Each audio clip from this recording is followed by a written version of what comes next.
That's what I think. All right, welcome back everybody to the public comment period of the Radioactive and Hazardous Materials Committee. Appreciate you all being here. At this point, everybody who signed in, we're going to take you first. If you did not sign in and you want to speak, we'll allow that. Everyone can only speak once at this point, just until we get through everybody anyway, but beyond that, it's not going to be a debate kind of a thing. You get 3 minutes to speak. We are going to time it, and we've got to be very vigilant about that, just to respect everybody's time and get us out of here on time. So, with that, we'll just run down the list. And we're going to start with, I believe, the chairman of the Lee County Commission, who wasn't able to be here earlier today, Commissioner Watt. You want to say a few words? You want to sit down? You have to stand up? I'll just stand up, that's okay. It's time to remember me for me. My name is Ron Black. Oh, Jimmy.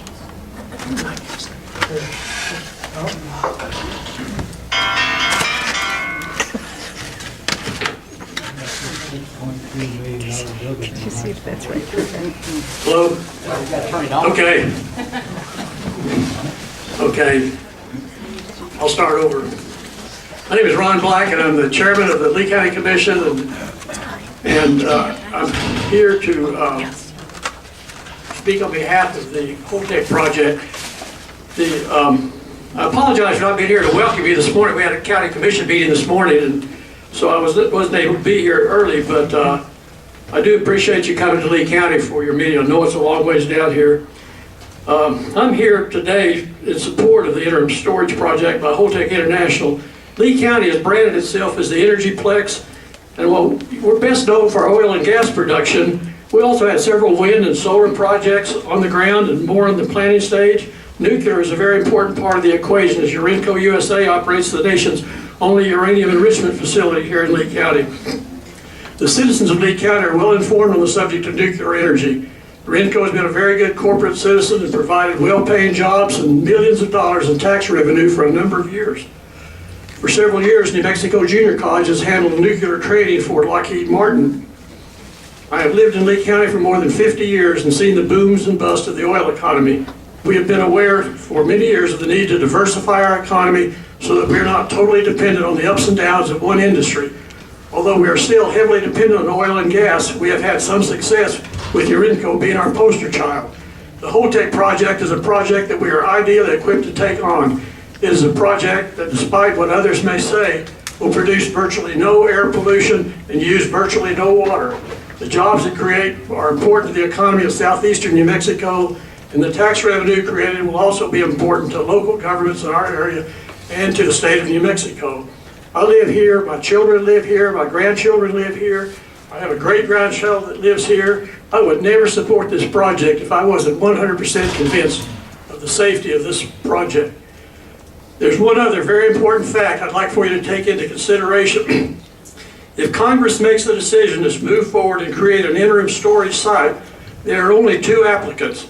The Holtec application, which I am here to support, is located approximately 35 miles from Hobbs and 35 miles from Carlsbad.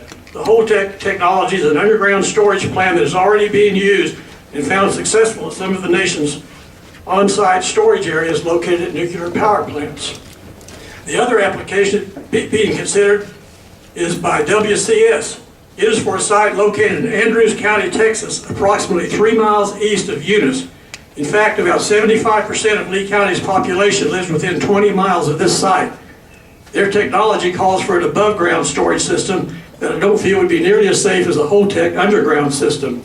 Since the nearest town in Texas is more than 30 miles away, if there was ever a problem, the first responders would have to come from Eunice, from Hobbs, and from Lee County. Yet virtually all of the employment benefits and 100% of the tax benefits would go to Texas. If the Holtec application were to be rejected because of opposition from state or local governments in our area, it is very likely that we would end up with a storage site within 20 miles of over 50,000 Lee County residents with no economic benefit coming to Lee County or the state of New Mexico. I want to thank you once again for coming to Lee County, and I want to encourage you to support a project that the Eddy Lee Energy Alliance has been working on for a number of years. Thank you.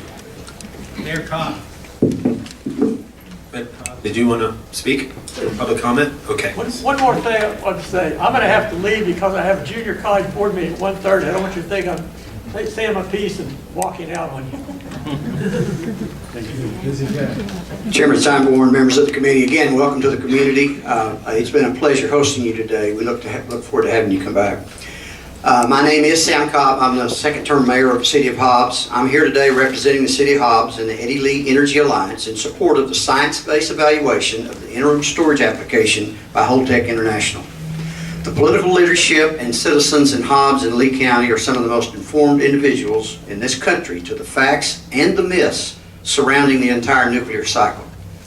I would remind this committee that there are 2 licensed applications currently in front of the NRC for interim storage of spent fuel. One is the Holtec application that is located 35 miles between Hobbs and Carlsbad that I believe is the safest system yet devised.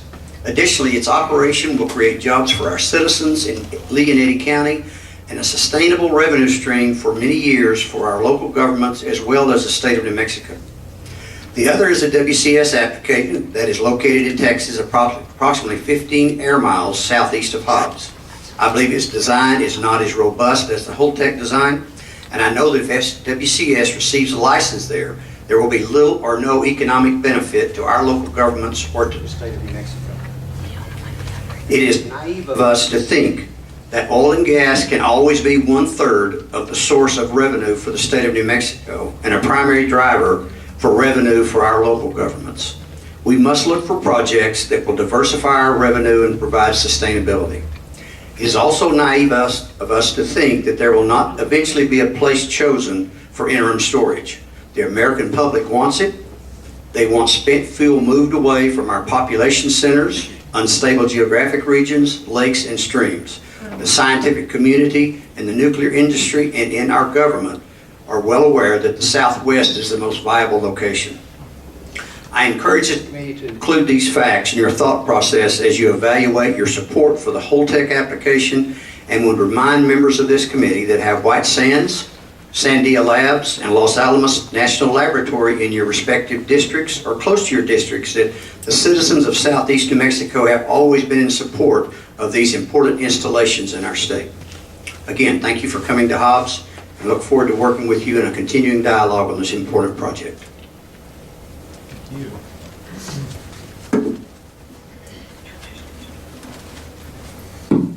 Okay. Sally Tomar.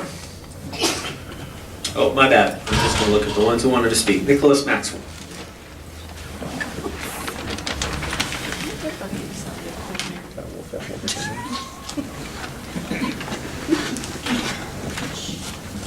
Hello, my name's Nick Maxwell. I'm coming to Hobbs, and I'd like to just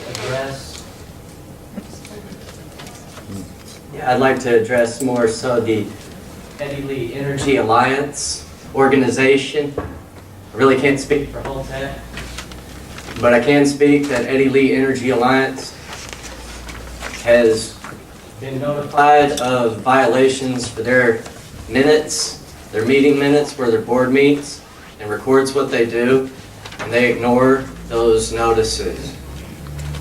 There are so many open meetings violations and procedural errors. I'm going to let you know their bylaws specifically say that their contracts are to be executed by either the president or the vice or the chairperson or the vice chairperson, and their second signature has to be a treasurer or secretary on these contracts. None of these contracts have a treasurer or secretary signature. We got a bunch of filed contracts down at the county courthouse that don't appear to even follow the bylaws of Eddy Lee Energy Alliance. What I've brought to the board today, and I'll end with, is I'd like the public that is here to realize Eddy Lee Energy Alliance has put out an RFP. The deadline is July 31st for a lobbyist. They would like to spend, in my opinion, a considerable amount of money to lobby this idea to the state legislature. Secondly, I would also like to present to the chairperson invoices from Union Insurance, which lists our insurance agent for Eddy Lee Energy Alliance. It's Lavelle Insurance Agency. I don't like it. So I'm going to go ahead, and if I may approach, I'll give you the documents. Thank you for your time. Okay, moving on to Ed Hughes.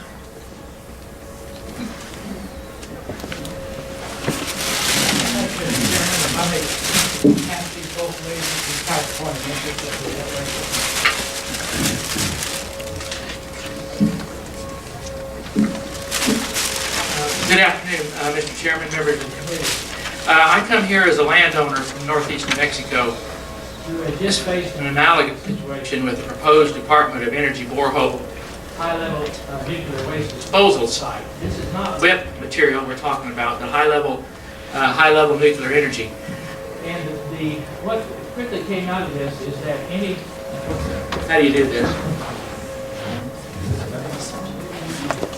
You keep wearing out or something. Yeah. Over here? Does that work? Okay. No, I know. Let me try this one. How's that? Is that better? Okay, thank you. The impact of this far exceeds private property rights. What we found is that even the proposition that there might be high-level nuclear waste put at our site, and the site was about 2.5 miles from our south fence, that our property values are actually going down. People were having difficulty getting bank loans for their ranch operation because bankers were thinking about they might have to put up more collateral. We found it not economic development, but economic replacement of our base economy, which is ranching, farming, business in Clay County area and the 4 adjoining counties. It replaces our way of life and our culture. After the community rose up in protest, the DOE abandoned the project. A representative of the Eddy Lee Energy Alliance has said that this project would bring all the nation's high-level nuclear waste.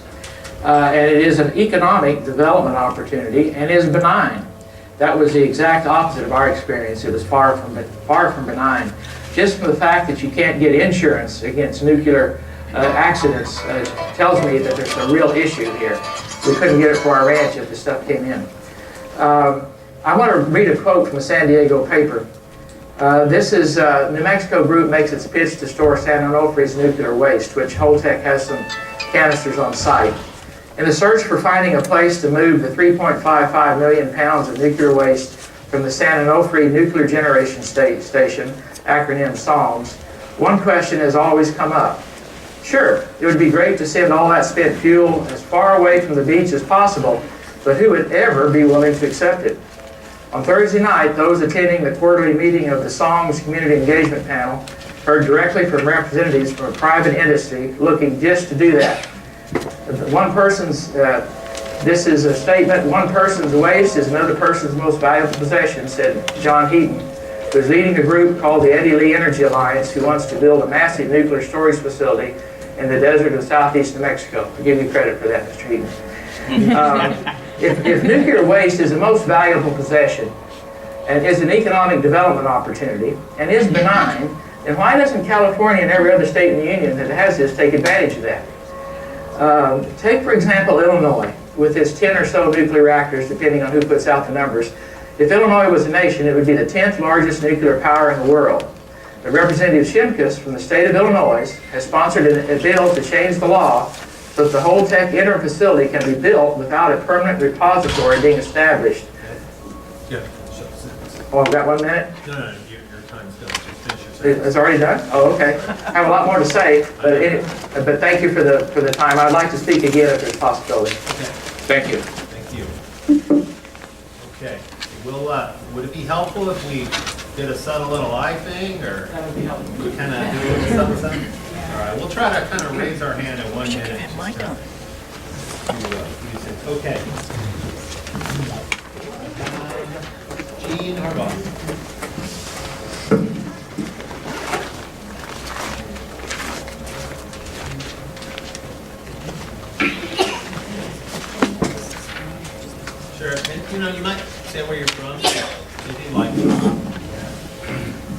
I'm from Carlsbad, New Mexico. Outside agitators. I don't have much to say. I have lived in Carlsbad for 32 years. I live within 300 yards of a railroad switching yard. So there is constant traffic there, so I have some concern about a plan that would involve shipping radioactive waste by rail. However, my concern regarding the placement of a nuclear dump near Carlsbad and Hobbs are more basic than the transportation and accident issues that might take place. I'm sure most of you saw this paper this morning with pictures of the accident that took place and demonstrates what a railroad train can do to a 16-wheel vehicle this morning. But it seems obvious to me that the purpose of moving toxic waste from its present location is so that there will be space to create more toxic waste. Is that not correct?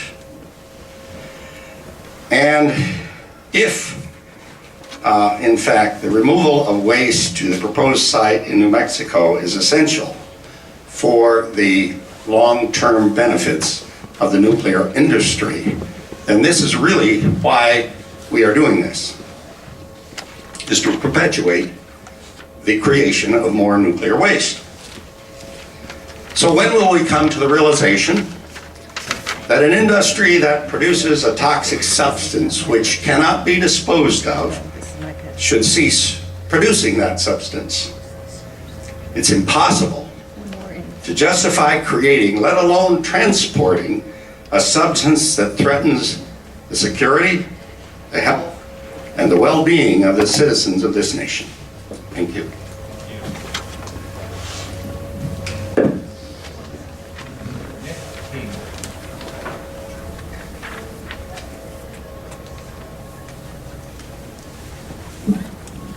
Thank you, Mr. Chairman.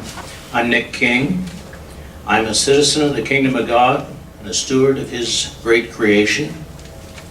I'm also a resident of Carlsbad and of this great state. And I hate to see this land of enchantment become a sacrifice zone to the nuclear industry and become the nuclear waste dump of America, just for the temporary benefit of some in this temporal nuclear age. I see this as a temporary solution to a permanent problem, and it should be a permanent solution instead of just a temporary thing. That this is a dirty trick we're doing to our descendants to kick this can down the road, so that in 300 years or whenever, this has to be dealt with again. I do not consent to the indefinite interim storage for the next thousands of years. Besides that, Holtec is a private company, and as a private company, shuts down whenever it is not profitable. And then who is left responsible? If the federal government doesn't take responsibility, it is us that are in charge of this debacle.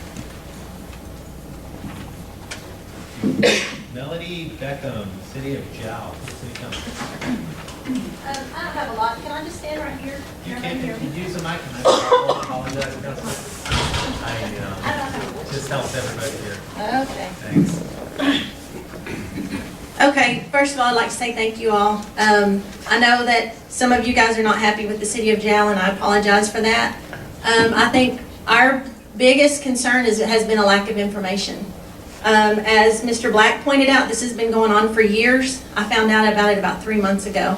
There's been no one in our community that I've spoken with that knew about it. I know that our elected officials have known. No one brought it to our community. And I think that's a problem. Senator Kernan, and with great respect, you talked about the NRC being over the transportation. But obviously, according to the two gentlemen that were up here earlier, there's a definite breakdown. They may be regulating it. This paper says that the NRC oversees it, but the DOT coordinates and regulates carriers and routes. So obviously though, I mean, these guys are the ones with the boots on the ground, and they see where the problems are. And I think we should have a whole lot of, that should have a whole lot of weight, because they're the guys putting their lives on the line every day. Representative Colbert and Senator Martinez, you're worried about it being a business deal. I understand business. We're landowners, we're business owners. I'm a resident of JAL. And I feel like this is not something that'll be contained on that property. If there were an accident, I understand it's going to be as safe as it can be, and I hope that happens if it goes through. But there's a whole lot more information that I feel like we all need as citizens of the county. I feel like our county let us down in not providing us with this information. You guys, the health and safety of your families are not affected. You have been, but you know, would you invite them to come to your county? We're welcome to entertain that thought. And also, Representative Scott, you talked about there being a 1 in a billion chance. How do we know that if this is the first time anything like this on this scale has been done? We've never moved this many tons of waste from every coast to one spot in the nation. How can you tell me that there's a 1 in a billion chance that anything will happen? Risks are part of life. I understand that, and I agree with it. And I know I'm shaking. I hope that this all goes well. But you know, I think if we all see a shark in the water, you stay in the boat. I mean, you have to be sensible in the risks that you take. We teach our children that every single day. This could work out really well, and it could be a disaster. One last question is emergency preparedness. I know that the county's been practicing, Hobbs has been practicing, but these other communities, our JAL volunteer fire department, if something happens out there, there's a good chance they'll be called in. They don't have this kind of training. And I hope that if it happens, Holtec will commit to providing some financial assistance in training and gear and materials that we'll need just in the event that something happened. Anyway, thank you for your time. We appreciate it. Thank you, Councilor. Okay, so we are John Eaton.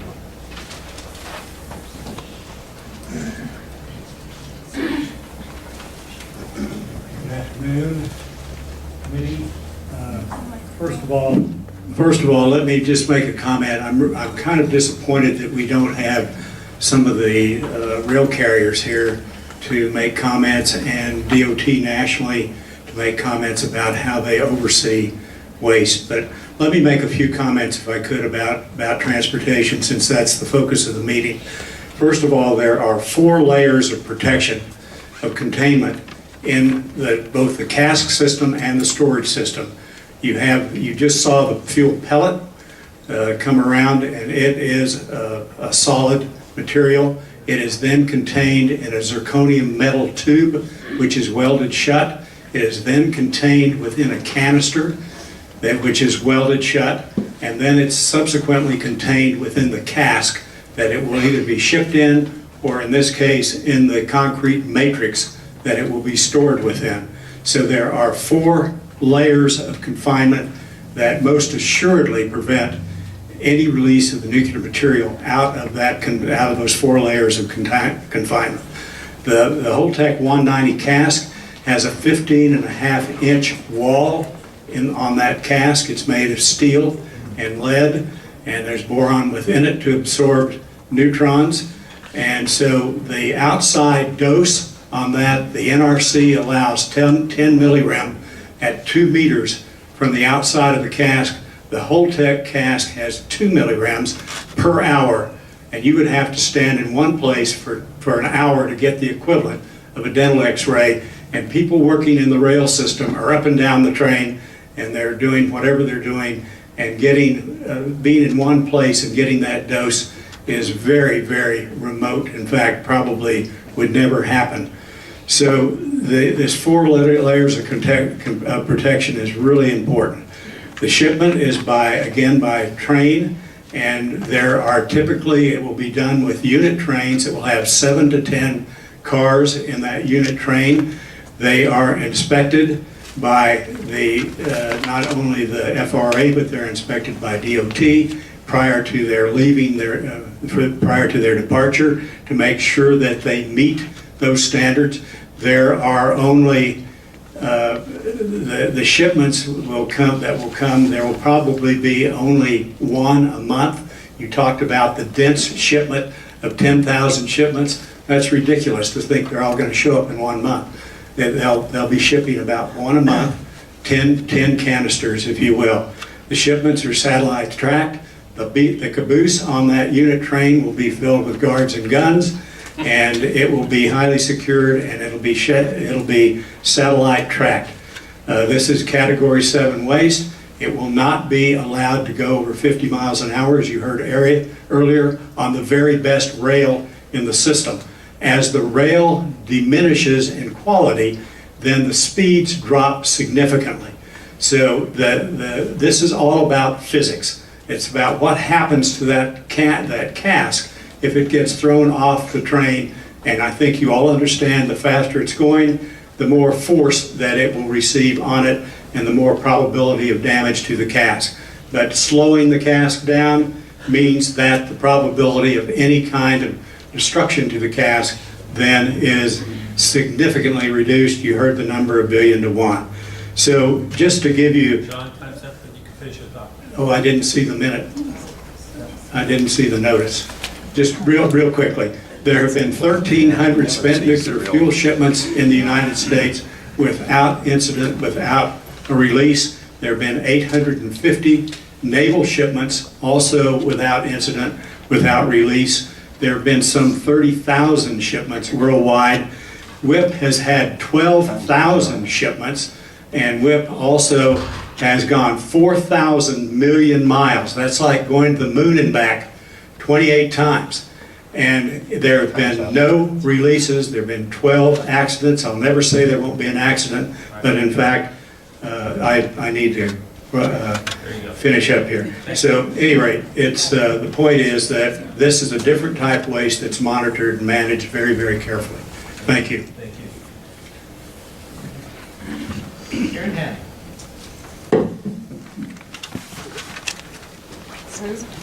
Karen Hanning.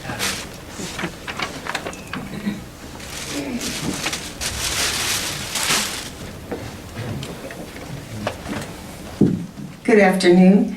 Thank you, committee members, Chairman Steinborn and others here.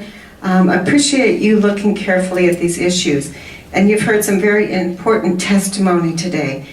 I think there's a couple things. By the way, I'm with the SEED Coalition, Sustainable Energy and Economic Development Coalition. And I admit, I am from Texas. And some of you are probably saying outside agitator, which I hear used. However, I would like you to know that in Texas, we would be severely impacted, as much or more than New Mexico would, by 10,000 shipments of this waste, which would go through San Antonio, most likely, could come in through Houston, could go through Dallas, Fort Worth. In Fort Worth, there's a train center that is, I think, the largest in the country, with tens of tracks all coming together in one place. And sometimes trains sit there for several days, stalled. So we feel impacted in a very, very big way. And we urge the NRC to hold hearings in Texas so that those of us along the route could have a say. But that did not happen. I'm concerned about some of the things that got said today. And the minimization of risk. I think it's important for you to know that this is not fuel.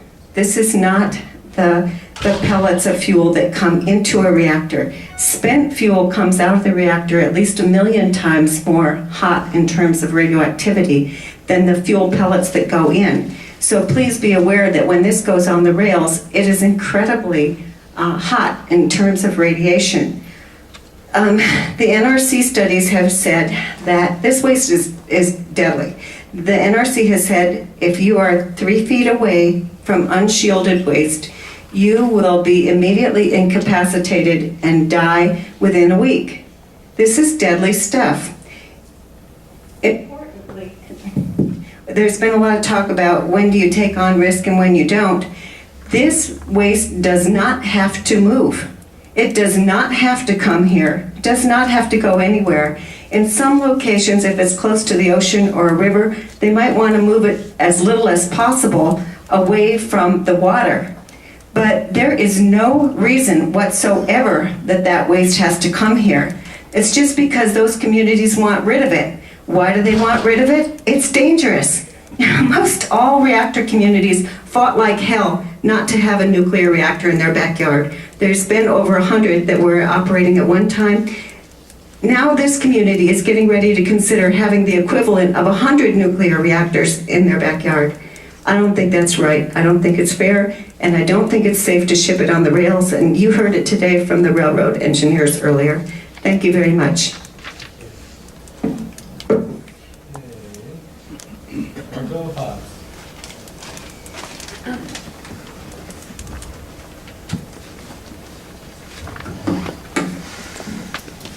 Good afternoon. Thank you for being here, for having me here, and I appreciate everything I've heard today.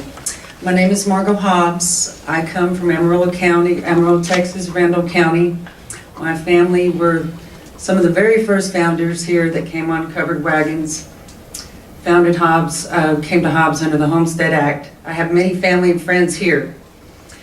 The only reason this was brought to my attention to begin with was for some other research I was doing for my community.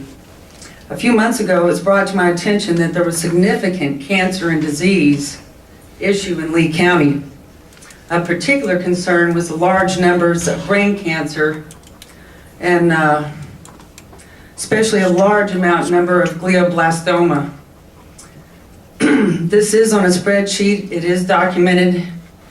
Right now, there's over 65 cases of glioblastoma in Lee County.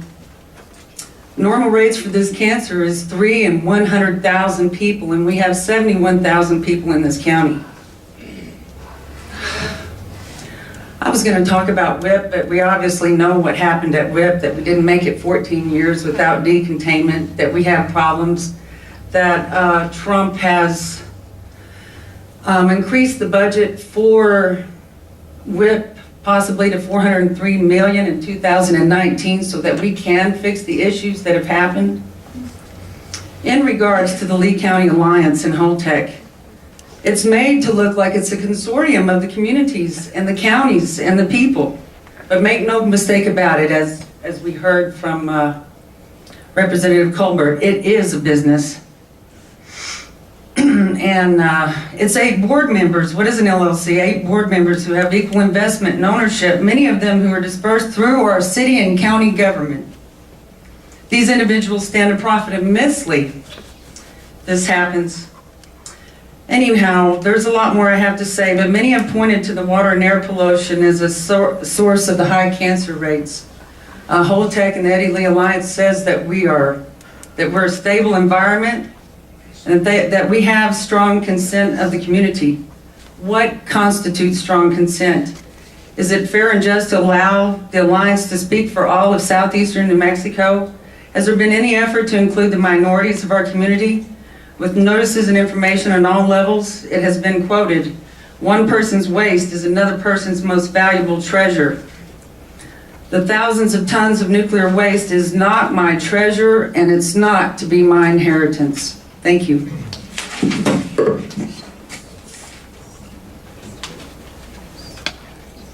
Okay, thank you so much. Smith, do you want to speak? I'll skip it until she can get that loaded. Okay. I show up somewhere else later on the list too, thanks. Okay, Ross Gardner. Rose. Did I get that right? Rose, I apologize. Someone with a butchered last name. Oh, man. You got the first name.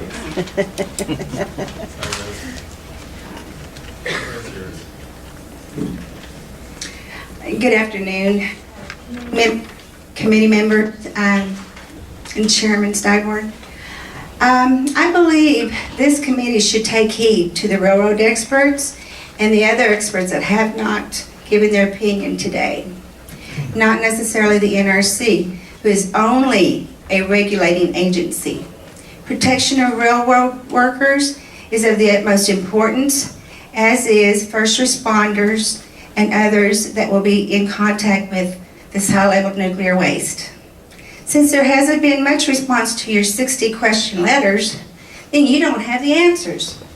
If you don't have the answers, then I don't have answers.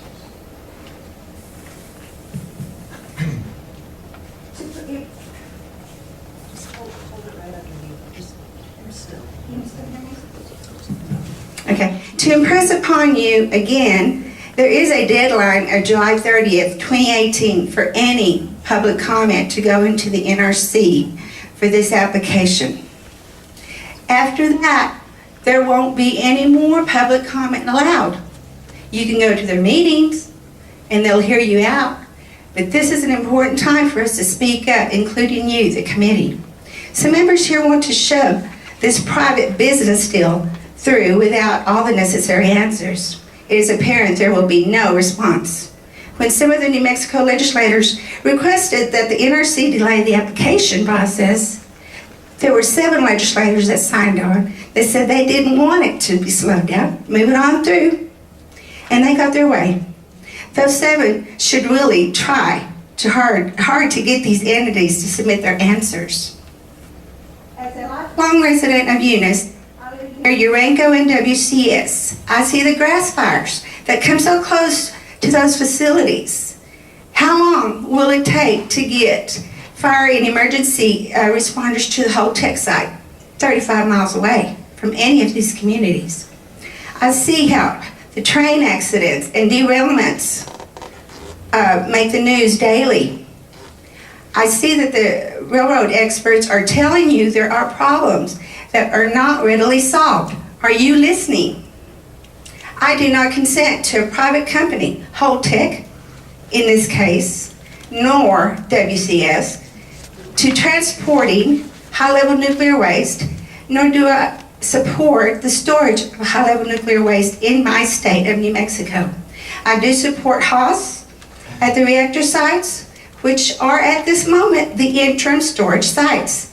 I do support the U.S. government identifying and getting local consent and a permanent repository that is geologically and hydrologically suitable for permanent disposal of high-level waste.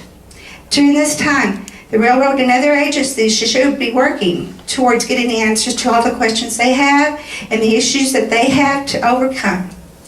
I do support the expansion of solar and wind industries in our state. Thank you so much. Okay, Leona Morgan.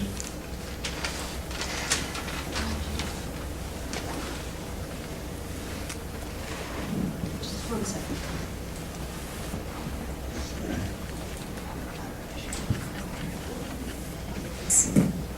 Can you hear me? Is this good?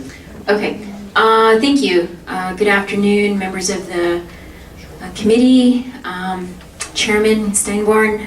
Thank you for the work that you all did for sending the letters to the agencies.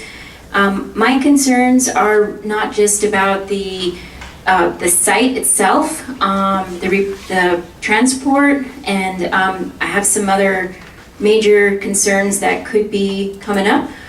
So I just wanted to start off by saying I oppose the site, I oppose the transport. I am Deneb.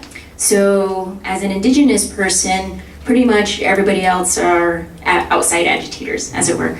And so my people, we have a law against uranium mining as well as transport of radioactive materials through our nation. Unfortunately, we do not have jurisdiction over the railroads, but it is, I know for a fact there are several communities, Navajo chapters along the rail that are very concerned. I'm not really sure what legal recourse they have, but whatever decisions that are made by the NRC and however much your committee could help our New Mexico residents that are also Navajo Nation members, we really appreciate that because we've already lived the experience of contamination from radioactivity. As you know, we have a lot of cancers. I've lost a lot of family members But I really wanted to spend a couple minutes, if I have at least a couple more minutes, to talk about what I'm really concerned about here that it hasn't been mentioned very much. Holtec has just gone into business with another company, something Lavalin, and they formed another LLC to work on decommissioning. So this is big business. It's definitely an economic opportunity, but not for New Mexicans. And so what I'm concerned about is, because of all these aging reactors across the country, which will have to be shut down soon, and there's going to be a lot of waste that they don't want, so they think that we want it. They're making business. They're going to make a lot of money. They're going to be in business to decommission these reactors quickly, as it were. You know, they're business people. So we're just their dumping ground. In the meantime, they're making money, and they're proposing to do this all over the country at over 100 reactors, or wherever they can get their business. On top of that, the DOE had a meeting on July 16th, and they reshuffled their advisory committee on radioactive matters, as well as reshuffled their priorities. And one of the most biggest concerns for me is that in dealing with nuclear waste, high-level radioactive waste, they have coupled it with this push for reprocessing at centralized interim storage facilities, which means this could possibly be an area that might be not just affected by the waste site, but by reprocessing, which will create a lot more waste. We know that Representative Brown tried to change the nuclear energy to be relabeled as renewable energy in New Mexico, and I'm really happy that didn't go forward, because that would be one of the ways to push for reprocessing, because some people think you can reuse the waste and the fissile plutonium in the waste to make more electricity. We don't think that's a good idea. We know it's going to be very detrimental, not just to our environment, but to our future generations, and of course, you know, all the accidents and risks of such. So thank you for your time. I appreciate this opportunity to speak. Ready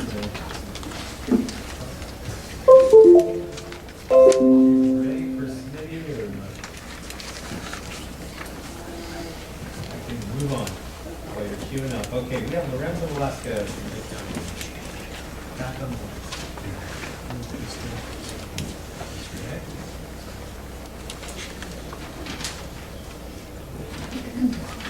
Steve here. And then we'll go to committee right after this.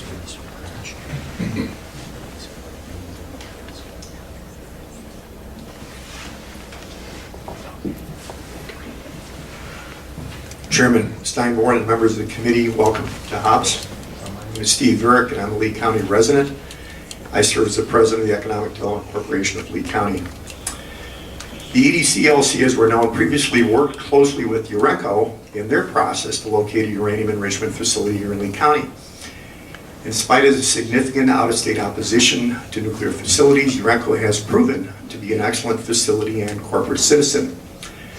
Because so many of our neighbors work at Urenco and WIP, people in this area have become knowledgeable about nuclear materials and know that they can be safely handled with the appropriate technologies. In the time I've lived here, I've met several retired nuclear Navy veterans who moved here to work at one of the two facilities because of their advanced nuclear science education and training. We have many people in this area that are very knowledgeable and educated in nuclear matters. The proposed Holtec facility was selected years ago after much analysis because it is a site well suited to the proposed facility. In addition, it is located 35 miles from Hobbs and roughly the same distance from Carlsbad.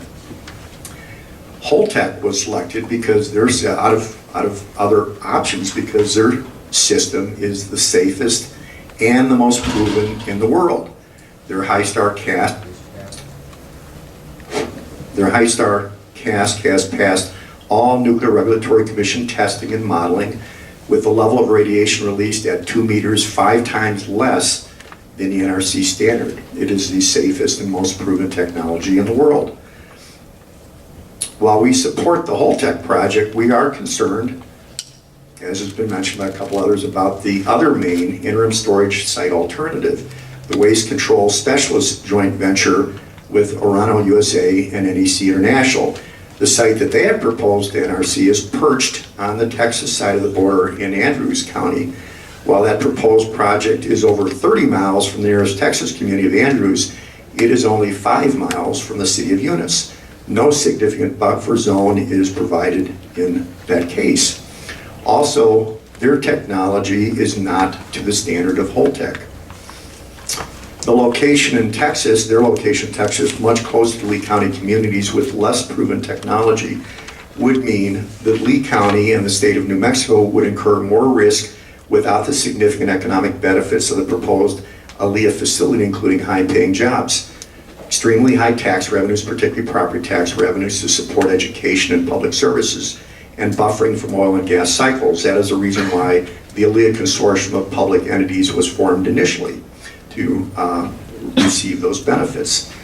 In closing, we are confident that the NRC, in its in-depth study, will rigorously evaluate the proposed technology as it relates to suitability for the proposed use. Thank you. Steve, former constituent from Las Cruces.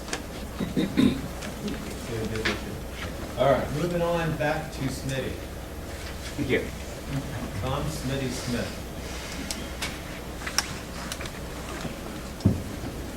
Good afternoon, members, Mr. Chairman. Appreciate being here. My name's Tom Smith, or Smitty. I am here on behalf of Public Citizen. We have 1,400 members lucky enough to live in New Mexico. And as we all know, this is a big technological bet we're about ready to make with the desert out in southeast New Mexico.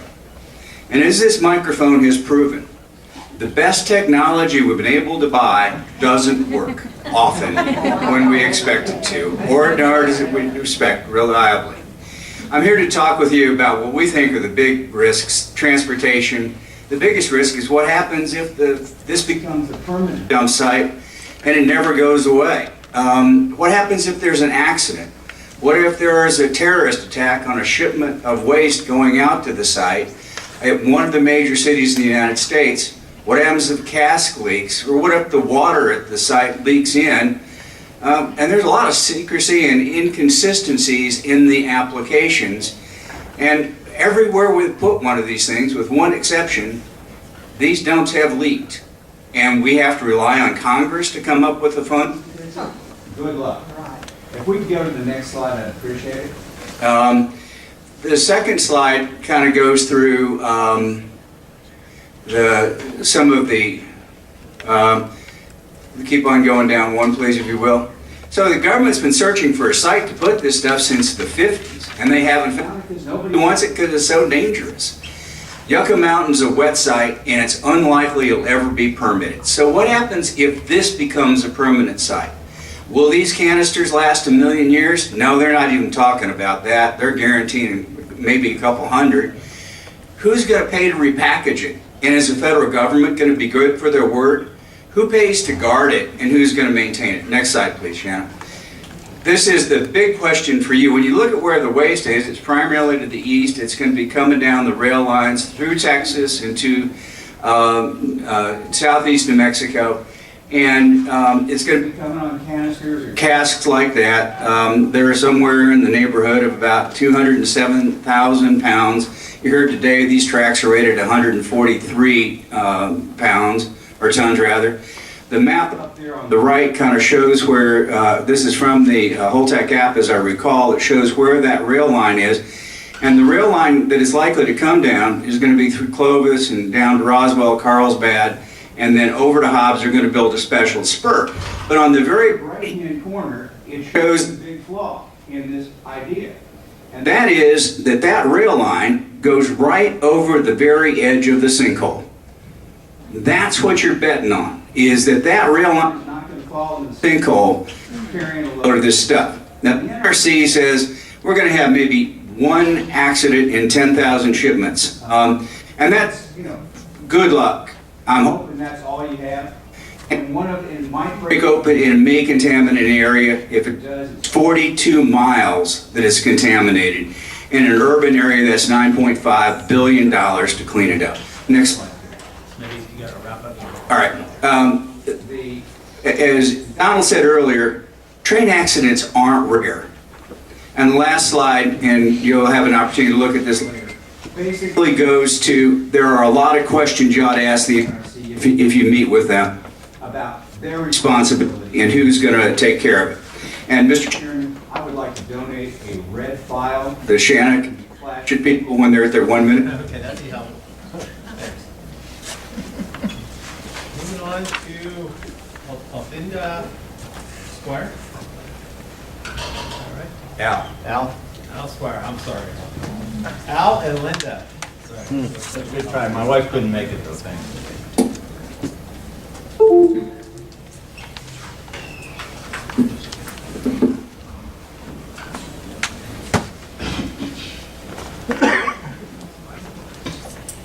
Can you hear me? Okay. I'd like to thank the committee for letting us speak today. And I've met a few of the different folks on the committee. Mr. Chairman, I appreciate the opportunity.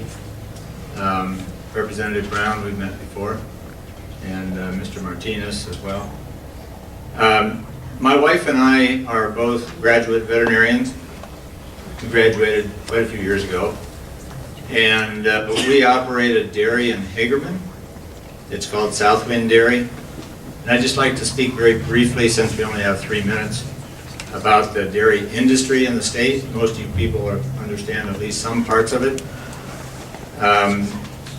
Just like this proposed project, the dairy industry mostly came here as an economic development issue, certainly into the southeastern part of the state. Currently, the New Mexico dairy industry has a total economic impact exceeding $5 billion a year. When I first moved here, talking to the local bankers, they were just thrilled that we were coming in. Every dollar in the local economy turns over at least 5 to 7 times.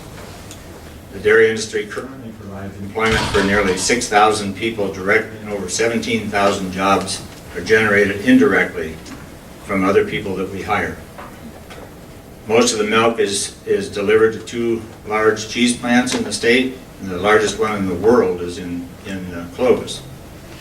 A large part of our feeds are transported by either truck or by rail. You're right alongside this stuff when you're starting to bring it in for the Holtec plan that they're looking at.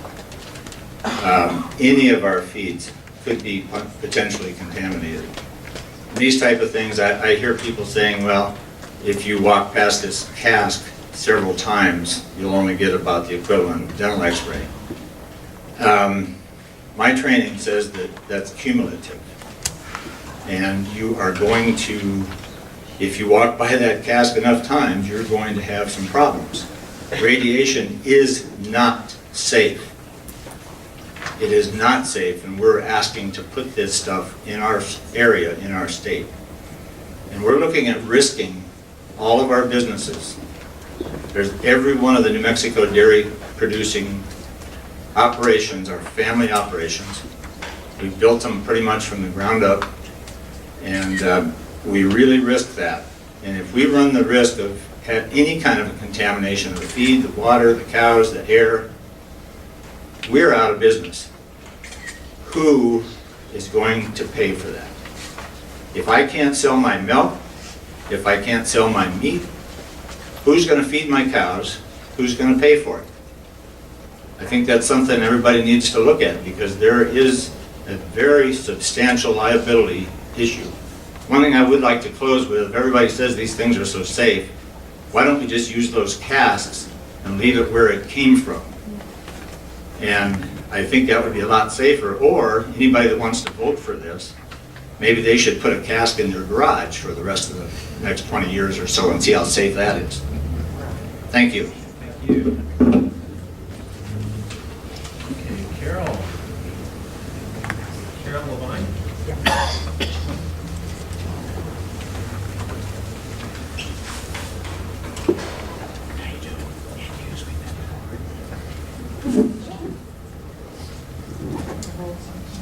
Yeah, if you could hold the mic up. You don't have to turn it on.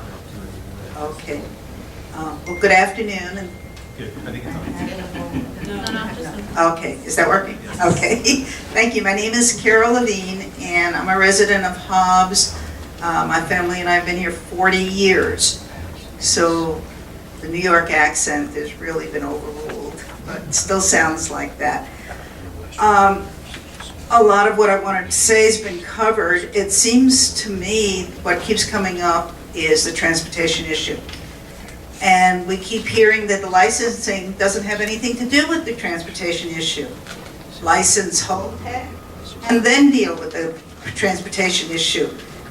That doesn't sound like a reasonable thing to do.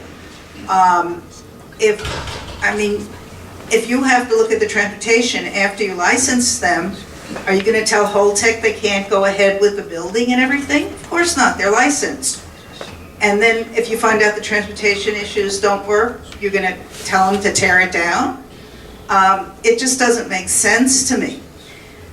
Another thing that doesn't make sense to me is that the government does not have a good record with nuclear anything.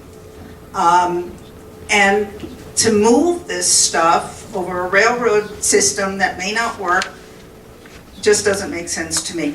As a New Mexico resident, I look at the state and I realize that we have taken risks. We have taken nuclear risks since World War II and before that. The United States has asked New Mexico to take risks with its population, with the Trinity site. I've worked up at Bandelier in the summers, and Los Alamos, there are canyons that have radioactivity there that say don't go into it. So there's Los Alamos, there's the Trinity site with the downwinders that have gotten cancer, there's the plutonium mining up in the northwest. Down here we've had the WIP site.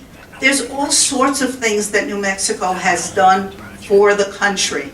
And unless we get everything exactly right, and I don't know how we can avoid risks, I just think that they should leave it where it is. And that's about it. Thank you for hearing us out, and it was nice to have you all here asking questions of the individuals. We didn't have that at the last meeting, but we didn't have the community people asking questions of the people. That would be a third meeting, and I think it would be an improvement. Thank you.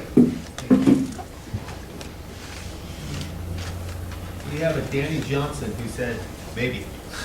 Yeah, I didn't think that's right anything. I agree, I'm against it, and I agree with pretty much what's been said against it as far as that goes.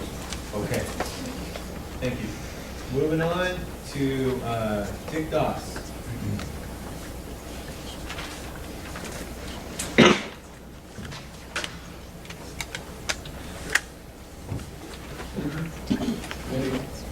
Thank you all for being here today. My name is Richard Doss. I'm a concerned citizen of the state of New Mexico. I'm a native. I've lived in New Mexico most of my 75 years. I'm a retired banker, past city councilor, and mayor pro tem.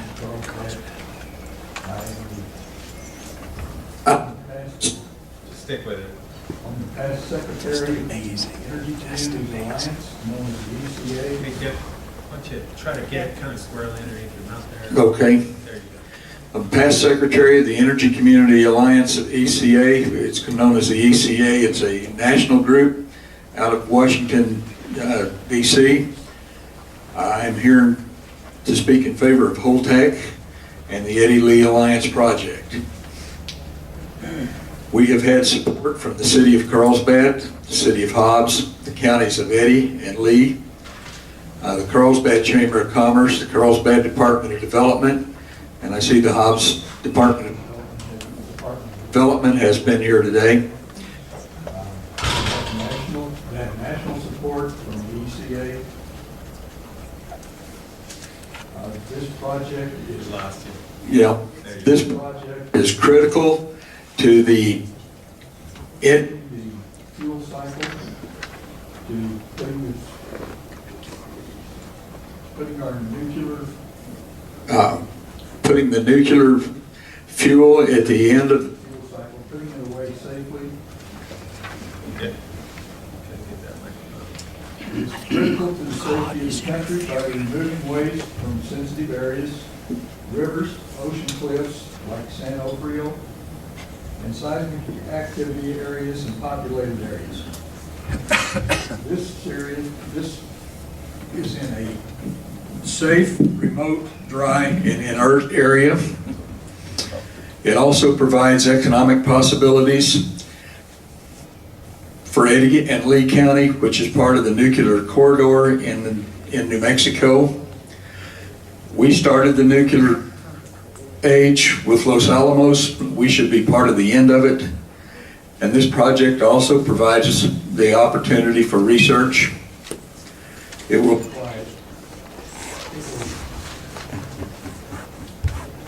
supply additional income and employment in the state that really needs it. It's safe. We have energy emergency response system in place, and we will continue to train local and state agencies in the event of an emergency. I'll quit fighting this thing. I'm going to get you back. I'm going to yield my time to Heaton. You didn't yield it much. You just ran out of it. All right. Let's just keep trying to get the microphone to work. I think you use really good technique, but these things are kind of getting sketchy. But let's keep working it. Okay, moving on to Mike Orr and Councilor City of Jeff.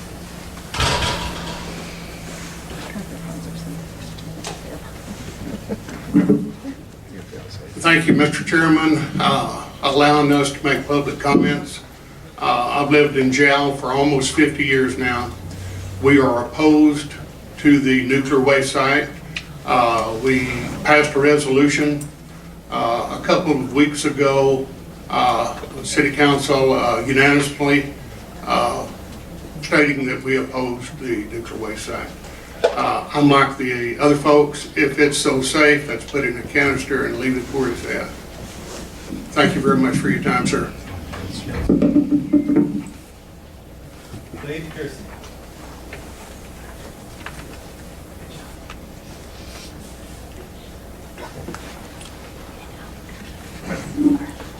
Good afternoon. Mr. Chairman, legislators, I appreciate the time here. Given my background, my name's Clay Pearson. I'm a sixth generation rancher here in Lee County. We've ranched the same lands since 1897. We were incorporated under the law of the state of New Mexico in 1911. We currently have a seventh generation person living on the ranch. This ranch is located 27 miles west of Eunice. I don't know if y'all are familiar with Eunice is south of Hobbs. There's Highway 176. Heads up. The location of the site is approximately 35 miles west of Hobbs. Got to back up here to Lorenzo. Lorenzo stated this site's in the middle of nowhere. It's not to me. It's not to these three gentlemen that are with me. It's not to several other ranchers there's several others that are even closer than we are. We've heard about the dangers of nuclear radiation, which we all are concerned about. The general public is scared of it. Another concern I haven't heard, Ms. Brown, Ms. Pavlo-Colbert nearly touched on it earlier, is economics. We're highly concerned with the devaluation of our lands immediately upon this passing. Like I say, we've been here 120 years and don't plan to leave. I'm also concerned about what this is going to do to the economic businesses in Lee County and Eddy County. How many people are scared enough that they're going to pack up and get out of here? How many citizens are going to be scared that they're going to pack up and get out of here? What about our tourism? Are people going to avoid Lee County and Eddy County because they don't want to drive by this site? That's about all I've got. I totally agree with all the opposition that's been stated today, and hope that you would consider that each of you are charged as being legislators, each of you are charged with the well-being of New Mexico and its citizens. And I would strongly urge you to oppose this proposal. Thank you.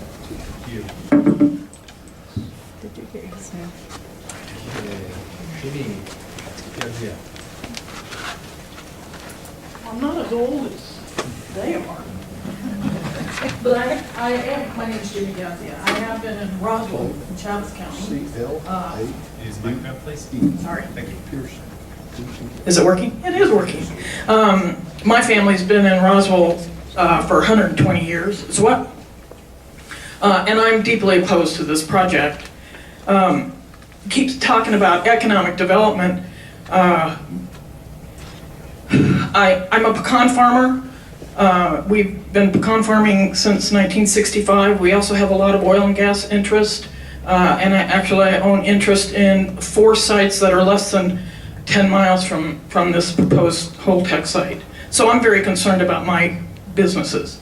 But you keep talking about economic development. I used to be in the waste industry, and I know that waste is not a very good economic development vehicle. Why? Because there's no product, there's no value added. Once it's here, then there's nothing, there's no product, there's no ongoing life. It's just short-term gain for whoever owns the property and for this company, and then long-term liability. And we're talking, hundreds of years. And it's not our waste. It's the East Coast had, 50 years. It's been 70 years now that they have had these nuclear facilities in their communities. They've benefited from the electricity. They've benefited from the jobs. We didn't. And now we're supposed to just take all the waste and house it. I don't know why we're spending so much money moving it to an interim storage. If they've had 70 years to resolve this problem and they haven't come up with anything, why don't we save the money and just move it once to a permanent repository? It doesn't make sense to do this interim storage. Only a few will benefit, and the rest of us, I agree. I'm worried about my property values. I've got property all over the southeast New Mexico. I'm concerned about that. Okay. Boy, 3 minutes is not very long. But I do appreciate you all being here and asking questions, and I do look to my elected officials. I do look to you to protect me and my businesses and my family's health. I do think it's your responsibility to look into this, and I appreciate you asking questions, and thank you for the time.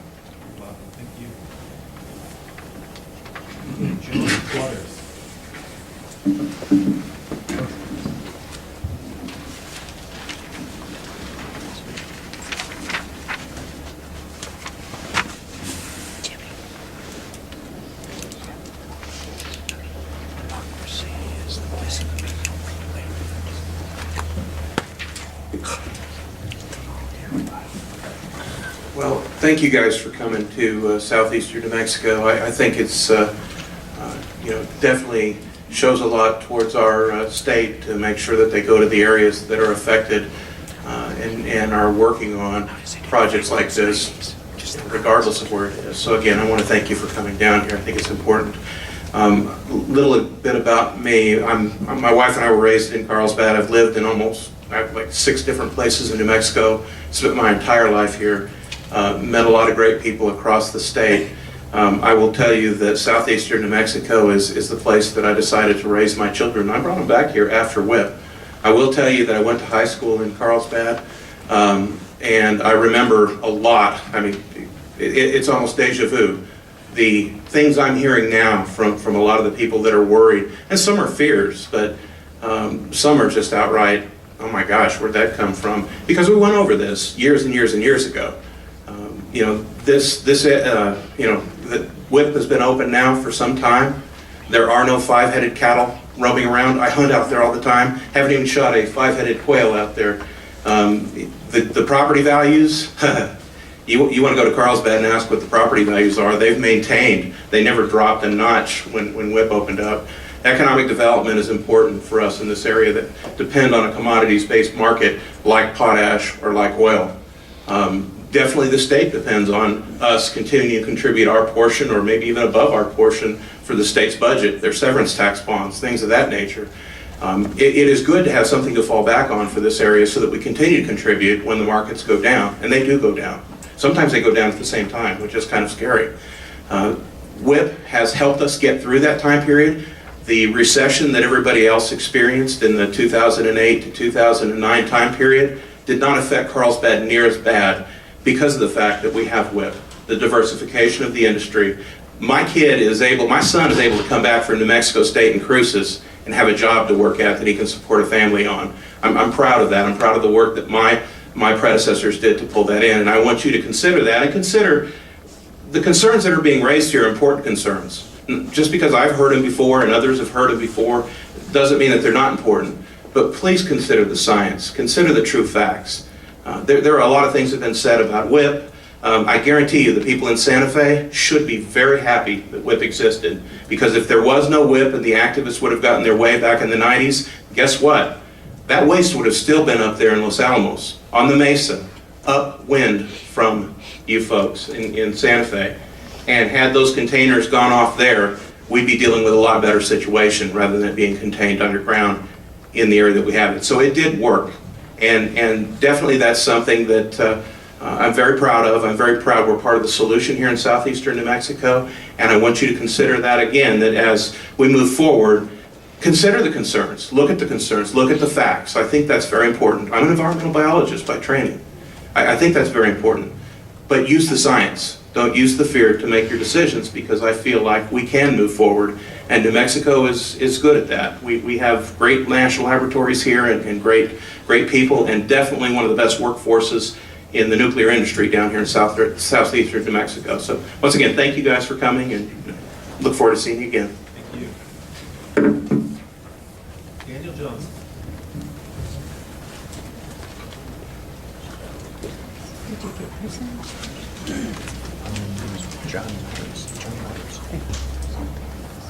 Can you hear me? All right. My name is Daniel Johnson. I am a lifelong resident of Lee County. I do not approve of us storing the nation's high-level nuclear waste in our backyard.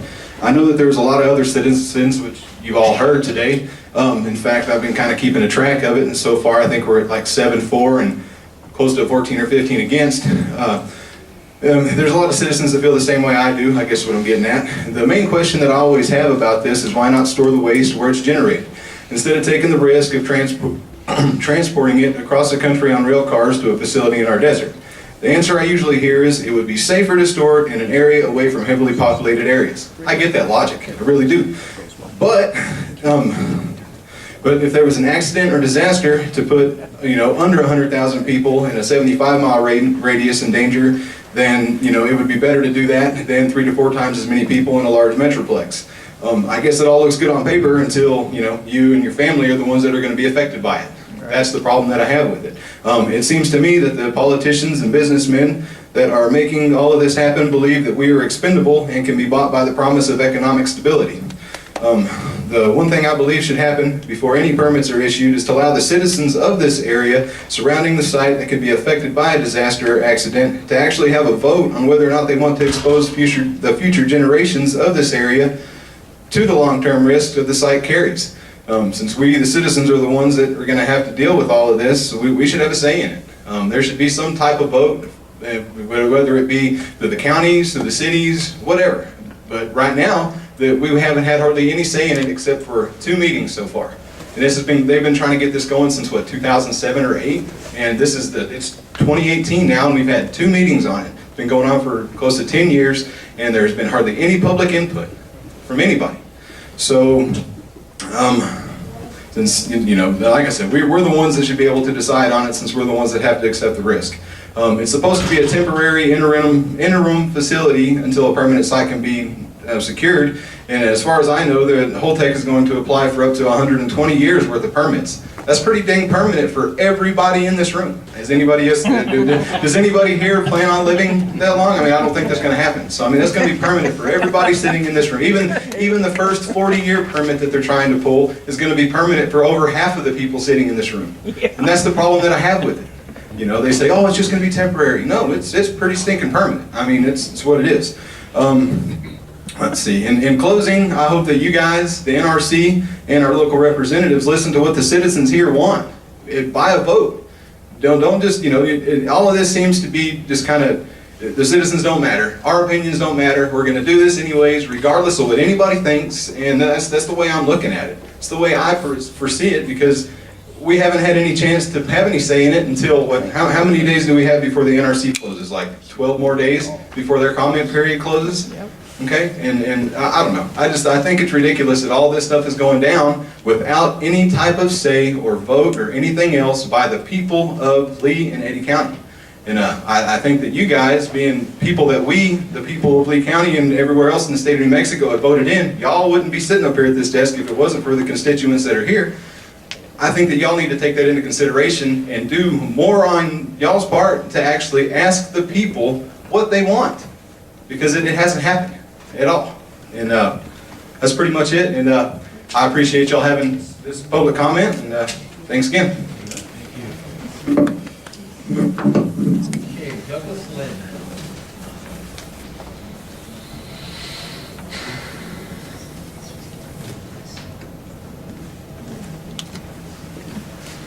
Thank you. As a former school teacher, it's hard for me to sit and talk. I spent 12 years as a public educator. I was a biology teacher at Carlsbad. In 1988, I was privileged to receive the award for Teacher of the Year for the state of New Mexico. So that's one of the great accomplishments I've made in my life. The other is I spent 15 years at the Waste Isolation Pilot Plant, range scientist, a conservation biologist, and I got 13 professional certifications in the arena of radiological environmental sampling. My family homesteaded the Brennan Stool Ranch east of Jal, New Mexico, so we're one of the legacy families of this area. And I'm going to talk to you a little bit about some realities. First is, there's been a lot of conversation, a lot of discussion about things that are high in the public arena right now. Most notably, the lesser prairie chicken and the sand dune lizard. You've all heard of that, and it's been discussed ad nauseum. But the bottom line is that area out there. Can you hear me? That area out there is. The people have expressed concerns regarding those two species. They're species of concern. They are candidate species for listing. The prairie chicken did get listed, but some of the conservation programs we have in New Mexico got that listing decision abated. Same thing with the lizard. And the area out there with the rail spur for transportation that they intend to do, we've been all over that. We've even conducted tours out there.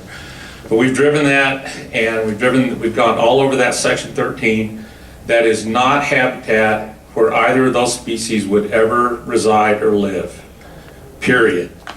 The two realities I'd like to mention in my last minute is that we do have spent nuclear fuel in areas that are highly populated, high seismic activity. And the other reality is if Congress were to mandate that this were to occur, logically the evidence indicates that this area of southeast New Mexico, with our radiological IQ and with the monitoring systems that we can put in place to ensure that this place does not threaten the safety of the public or the environment or the wildlife or the ranchers or the cattle, then this would be the most logical place to site this location. So, thank you. Okay, let's see, Al? Is it Al Square? I already spoke. Yours.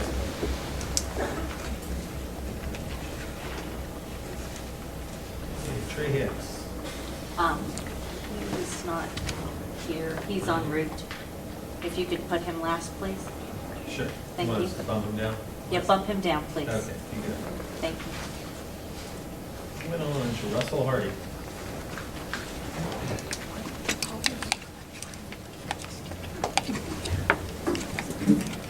Good afternoon, Russell Hardy. I was raised in Hobbs, America, and I've lived in Carlsbad now for 18 and a half years. I think I'm local. I work for New Mexico State University. We run the Carlsbad Environmental Monitoring Research Center. we do an independent environmental monitoring program associated with the waste isolation pilot plant. So we're basically the eyes and ears for the citizens of southeast New Mexico. I want to talk a little bit about the risks associated with the Holtec project, and then also talk about some research opportunities that may exist if it goes forward. There's 4 ways that radioactive particles give off their energy: alpha, beta, gamma, and neutron.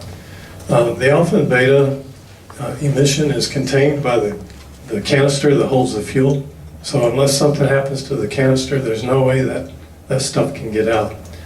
The design of the facility, being 30 feet in the ground and surrounded by concrete, helps to mitigate the neutron and the gamma emission.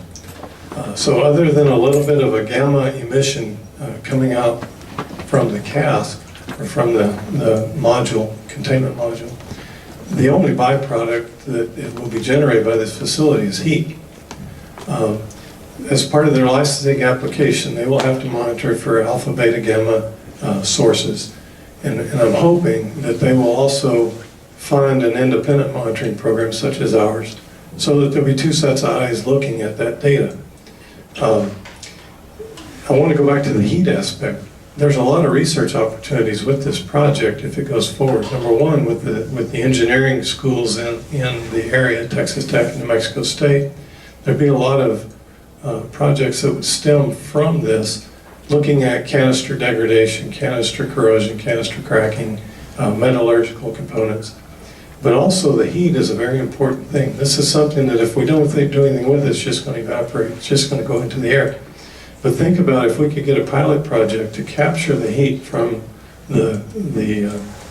from this project and use it to boil water. We could start taking produced water from the oil and gas industry, boil it through a desalinization process, and create clean water that can either be pumped back into the ground for oil and gas, used on site for site operations, sold to the local agricultural folks, or put back into the aquifer. These are benefits that we can achieve and take advantage of through this project. Again, I understand the risks that folks are concerned about, but through proper monitoring and through proper maintenance of the cask, it won't happen. Thank you. Thank you. Doreen Villegas.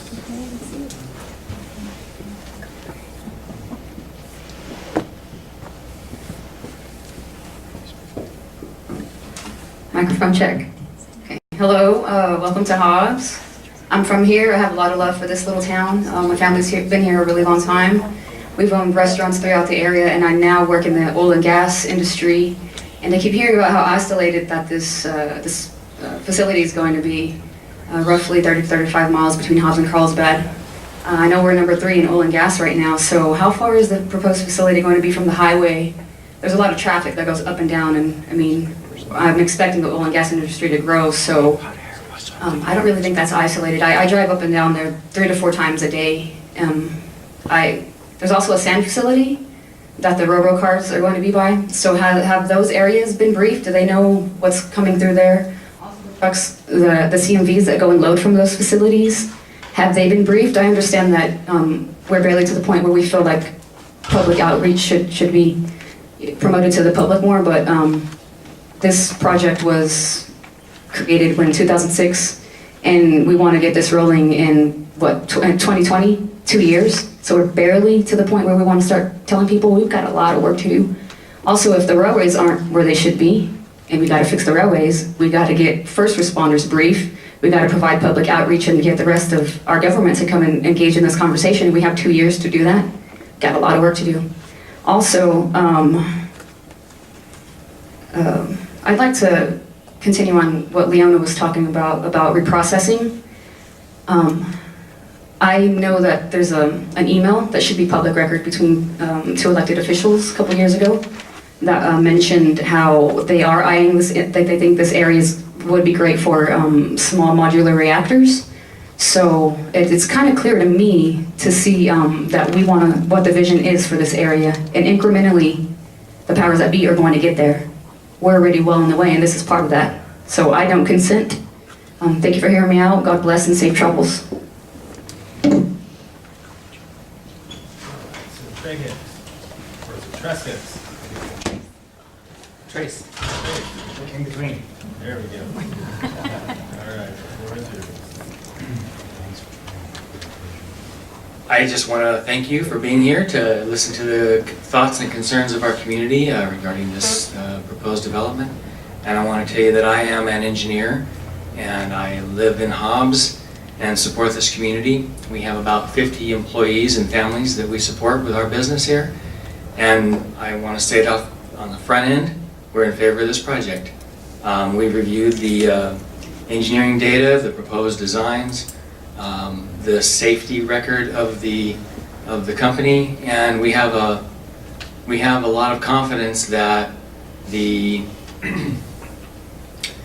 safety procedures that the NRC follows and the engineering designs for the project will, to the best available possibility, ensure the safety of the residents and the community at large in this area. I want to make it clear that while I believe that all those things will happen, you should do everything possible to make it a safe installation. And being out in the middle of the area that is not highly populated, yes, there's a lot of activity in all the rural area around here, but it's not a highly populated region, and it's certainly way better than 5 miles from the city. So I want to just offer my support, tell you we're in favor of the project, and that I have confidence in the fact that it will be successful in this region. I think our country needs it. It's going to alleviate a lot of unsafe storage of waste in other parts of the country, and I think the United States needs somebody like us to step up and take care of it. So thank you very much. Thank you. Okay, so is there anybody who has not spoken that would like to speak right now? Okay, sir. Coming up to the hot seat, give us your name. Good afternoon, Mr. Chairman, members of the committee. My name is Russ Doss. I'm a professional engineer with Sauer Miller & Associates, and I serve on the board of directors for the EDCLC, the Economic Development Corporation of Lee County. We're a county-wide partnership of businesses, local governments, and educational institutions. Our mission is to expand and diversify Lee County's economy. The EDCLC and our members have long embraced advanced technologies and projects involved in the nuclear industry as part of our efforts to grow the New Mexico Energy Pledge and diversify Lee County's energy sector. We work side by side with several entities, Urenco, for example, to locate nuclear sector facilities here in Lee County. These companies have undergone rigorous review, similar to the process we're going through right now, and they've proven to be excellent corporate citizens. Holtec has been spoken about today. They're well respected in the industry. Their storage technology is so well respected that they provide on-site dry storage to 60% of the nuclear units in the United States and possess strong expertise in used nuclear fuel storage. The safety and security of their systems is unmatched in this field. I appreciate the factual evidence presented today. That was really good, last couple of speakers. In addition, the critical advantage of the project is the site, as we talked about. It's roughly 35 miles away, halfway between Carlsbad and Hobbs, and it's also 35 miles away from Lovington on Eunice, and even farther away from Gel. It's been mentioned that a 42 square mile area might be contaminated in case of a spill of some type. When you look at a circle with 42 square miles, that's 3.7 miles around. And we're talking about a 35-mile buffer zone. So it's a significant difference. If the other project, Waste Control Specialist in Texas, that's only 5 miles away from Eunice, as we spoke about. Our focus as EDCLC primarily concerns economic benefits, but we agree no amount of economic development is beneficial if it can't be performed safely. But we have reviewed the proposed safety consideration, and we feel confident that this will be a safe project that will provide a significant positive impact to this region and the United States. With regard to economic development, this will provide almost 100 construction jobs for a period of 10 years, plus 100 long-term, high-quality operations jobs. But perhaps the greatest economic benefit to New Mexico, Hobbs and Lee County, will be the large property tax revenues realized. It will be a $2.4 billion facility. As noted, the WCS project is in Texas. If that happens, there will be no taxes going to New Mexico, no revenues. In closing, we appreciate your recognition of the tremendous economic and tax revenue benefits to New Mexico, the Lee and Eddy County schools, and governments associated with the Holtex facility. We believe this will be a safe project, and it will provide lasting environmental and economic benefits to New Mexico, Lee County, and the United States. And we'd appreciate your support for this project. Thank you for your time and attention. Anybody else? Go on the list. Tell us your name. All right, so I'm Denise Brown, and Denise Brown. So I'd like to thank the committee for coming, listening to the public's concerns and questions. I would just like to remind the committee that the Nuclear Issues Study Group on May 3rd in Carlsbad, we handed over to the NRC 1,303 letters opposing and this proposal for Holtec, and the Nuclear Issues Study Group has also done a lot of outreach in your counties and communities throughout New Mexico, and we have about 3,500 letters in addition to this 1,300 opposing and concerned about this issue. So I would like you guys to go to your communities and speak to those that you represent of your counties and actually hear what they have to say, because as far as I'm concerned, many of the citizens that you represent in this state are highly concerned about this issue. So thank you so much. Okay, so we had a few people who wanted just another minute or two to finish their thoughts, and Ed? Thank you, Mr. Chairman, but it's already been covered what I wanted to say, so okay. Continue on. Thank you for the opportunity. Great. Anybody else who need one more minute? Okay, how about that? Mr. Chairman, there's been a lot of I had to modify it. I don't know why. There's been a lot of discussion about women. Let me make this point. Microphone. There would never been a HEPA filter system put in if we had not expected that at some point there would be an accident within the mine. And so the HEPA filter system was put in.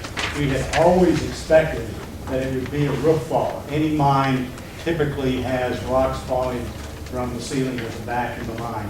And we had always expected that that would be the accident that occurred. We never expected this other would occur. But the point is that we had the HEPA filter system in place to avoid any release to the atmosphere. And that's exactly what happened. So this idea that an accident would never happen is untrue. We had always anticipated it. Thank you. Thank you. Ms. Levine?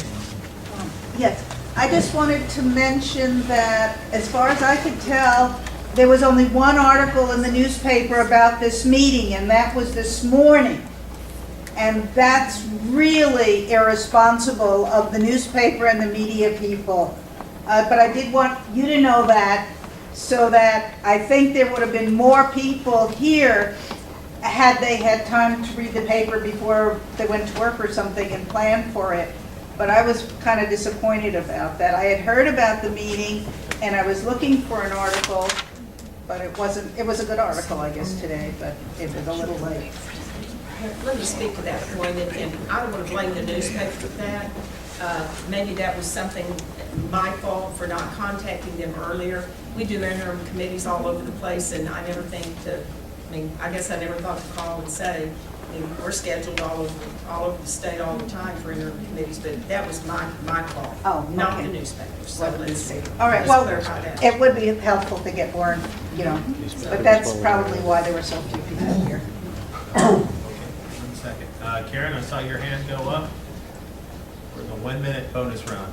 And you get a special go start if you don't use the 1 minute.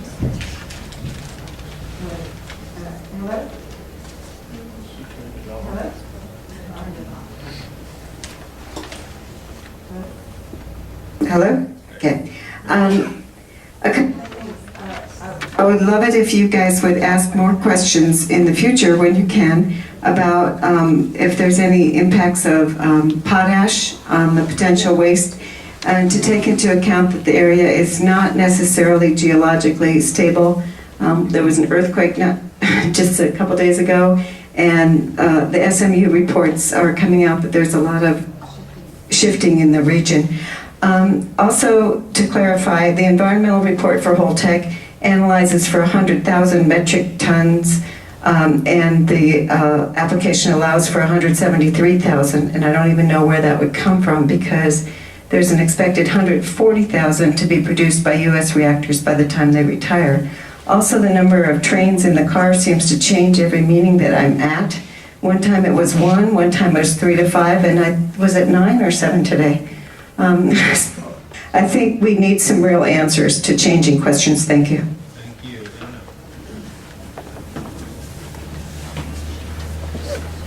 Hey guys, just so you know, we really do have to wrap up the meeting in about 5 minutes. Okay, thank you. I have a question and a comment. So my comment is in regards to a letter that was sent by the legislature. 21 representatives signed a letter sponsored by Representative Garcia Richard, and then there was 9 senators who signed the letter sponsored by Senator McSorley, and that was requesting more time from the NRC. And I'm not sure, but I feel like it might be appropriate for the committee or the legislature to perhaps consider filing a contention on this issue with the NRC to get the time needed for what was asked in that letter to ask for more time. So we know that the contentions deadline is September 14th, so I would highly encourage the legislature to utilize this timeline. My question is, I'm wondering if the meeting that you all have with the NRC today will, if the minutes will be available publicly, and if so, when, or what website would that be available on? Thank you. Let me address that. The NRC invited our committee to meet with them, which we're going to do after this meeting. It is completely their meeting. And I think they call it a government-to-government meeting, but I will be absolutely happy to report out what we talked about, because it's, as I've also said, it's not private information, it's not pre-decisional information, it's just to kind of explain the process, which I would love it if it was public. It's their process, and I thought, well, okay, I'd rather have the benefit of that information, but I don't know that there will be minutes or not. And certainly ask them if they're here today. I don't know who they are, but good. Moving on, and Al, I know you're on the list, and then I'm taking your hands as they go up, sir. Okay. I want to make it very, very clear. I'm sorry. Al. I want to make it very, very clear. I'm not a scientist. I did tell you that there is 65 cases of glioblastoma documented in Lee County right now on a spreadsheet. 197 other types of cancer. Our community is sick. Our land, our air, we can't take any more. I'm completely against this, and so is everyone that I've talked to in Lee County. On that point, Mr. Chairman, could you tell me what your source is? Because I've been researching that during the meeting, and that is not the information I'm getting. So could you give me your source? Sure. We have a spreadsheet. From where? Called the Lee County Cancer Cluster. It's on the Facebook page. And who cares that? We have 2 administrators to that. I'd be glad to tell you. We have notified the New Mexico Department of Health that their numbers are off, and at this time do not have any response on that. Well, the state cancer profiles that are done through UNM indicate that that is not correct, but be happy to, if you could share your source, Sure. I'd like to look at it. Thank you. Al. Yeah, I know we don't have much time because the lights start going out, but just quickly, a few days ago, my wife and I were clearing our labor force off the dairy when we had a lightning storm coming in. And we don't want our people out in the middle of a lightning storm. We just came up with this thought process. Since we're building a proposed project that's all metal in the ground, and these are active canisters, what happens if that bugger gets hit by lightning? I've never heard anybody say anything about that. Okay. Mr. Chairman, I just want to say I kept hearing. Introduce yourself. My name is George Scott. I'm from Albuquerque, New Mexico. I did research. I don't work for them, they're my clients. Okay, just good. But I did research on cancer clusters because I heard this before. I spoke with researchers at the University of New Mexico Cancer Center, and they have not heard about a cancer cluster in Lee County.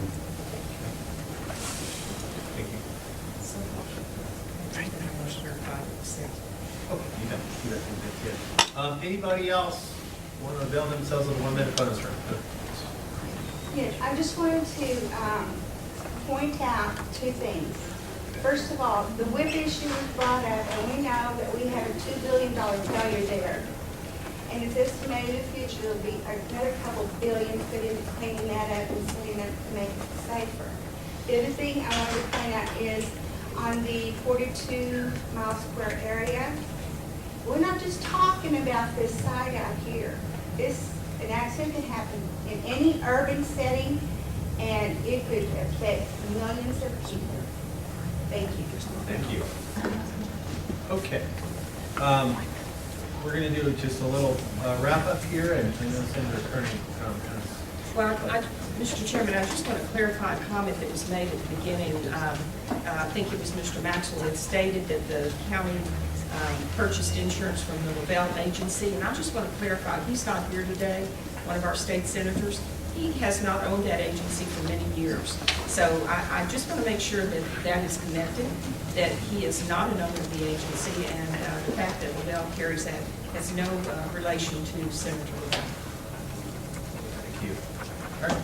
So y'all, first of all, there's one of our staff people I neglected to introduce earlier today, and that's Sarah Liedmeyer over here. We'll give her a round of applause. As you can tell, or maybe you can't tell, our staff really do an incredible job putting together the hearings. Yeah. Staff person, Monica, she works tirelessly and has to put up with me and build these agendas and reach out and find good people to come and make us smarter on these issues. And finally, I just want to remind everybody, this project is still under a public comment period until the 30th of July. So for those that weren't here today, there's been some reporting. I know there's been some webcasting. People can certainly still get information, and they should. That's what we're trying to do as a committee, is educate people, and people can still get educated even if we're here, no matter what side of the issue they're on. And with that, just want to thank everybody for giving up their day and coming. And we're just honored to do this work representing you and working on these issues. So everybody have a great rest of your day. Thank you.